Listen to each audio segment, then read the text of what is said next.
Start. చెప్పు.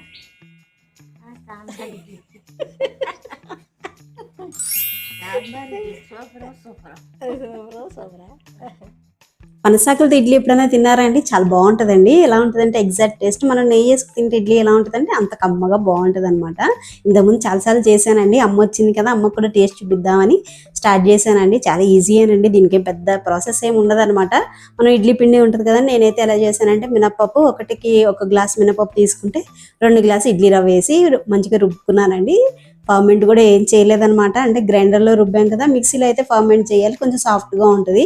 గ్రైండర్లో అయితే అప్పటికప్పుడు వేసుకున్నా కానీ చాలా సాఫ్ట్గా ఉంటుంది. అందులో నేను రవ్వ తక్కువ వేసాను కదండి, అందుకని ఇంకా సాఫ్ట్గా ఉంటుంది అనమాట. అమ్మ ఎందుకంటే షుగర్ బాగా ఎక్కువ ఉందంటండి, తగ్గట్లేదంట. ఇడ్లీ కూడా తినద్దన్నారంట, అన్నం కూడా తినద్దన్నారంటండి. చాలా రోజులు అయింది, ఒకసారి చేయమ్మా అంటే చేశానమాట అండి. ఈరోజు సాంబార్ కూడా చేశానండి, మునక్కాయ సాంబారు. అంటే సాంబార్ ఇడ్లీ మునక్కాయతో కలిపి అంటే షుగర్ పేషెంట్ కదండి, అందుకోసమని కొంచెం వెజిటేబుల్స్ వేసి చేసాం అనుకోండి, ఫైబర్తో కలిపి ప్రోటీన్ తీసుకుంటున్నారు కాబట్టి షుగర్ అంత ఎక్కువగా పెరగదు అని ఉద్దేశంతో చేశాను అనమాట. వేడివేడికి ఇడ్లీ వేసుకొని అందులో వేడివేడి మునక్కాయ సాంబార్ వేసుకొని కొంచెం 1 స్పూన్ అంత నెయ్యి వేసుకొని తింటే ఉంటుందండి. అది కూడా మంచి సమ్మర్లో చెమటలు కారుకుంటూ నెయ్యి వేసుకుని అది ఉఫ్ ఉఫ్ అని ఊదుకుంటూ తింటే ఇంకా బాగుందండి, చాలా బాగుంది. నాకైతే చాలా నచ్చింది అనమాట. ఈసారి ఎందుకంటే అమ్మకు షుగర్ ఉందని కొంచెం రవ్వ కూడా తగ్గించానండి, ఇంకా సాఫ్ట్గా ఉందన్నమాట ఇడ్లీ అయితేను. నాకైతే చాలా నచ్చింది, మీరు కూడా ట్రై చేయండి. స్టార్ట్. చెప్పు.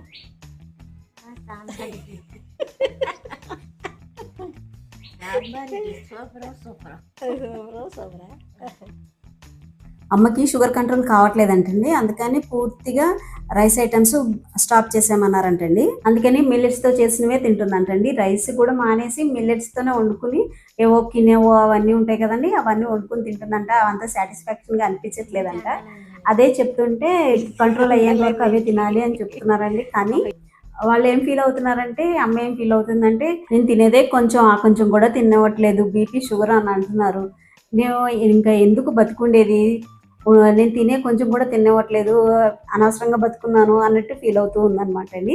డాక్టర్స్ ఎవరన్నా చూస్తూ ఉంటే కనుక ప్లీజ్ ఒక సజెషన్ ఇవ్వండి. వాళ్ళకి ఇష్టమైన తినుకుంటూ టాబ్లెట్స్ వేసుకుంటూ ఇంకేమన్నా జాగ్రత్తలు తీసుకోవాలేమో కామెంట్ చేయండి. ఇదేనండి వాళ్ళకి వీడియో నచ్చితే కనుక లైక్ చేసి కామెంట్ చేయండి. అలాగే షుగర్ పేషెంట్స్ చూస్తే కనుక మీరేం కేర్ తీసుకుంటారో అది కూడా సజెస్ట్ చేయండి. అమ్మ అయితే చాలా రోజుల తర్వాత చాలా తృప్తిగా తిన్నాను అని చెప్పిందండి. మీకు ఫేస్ చూస్తే కూడా ఎక్స్ప్రెషన్ తెలుస్తుంది అనమాట.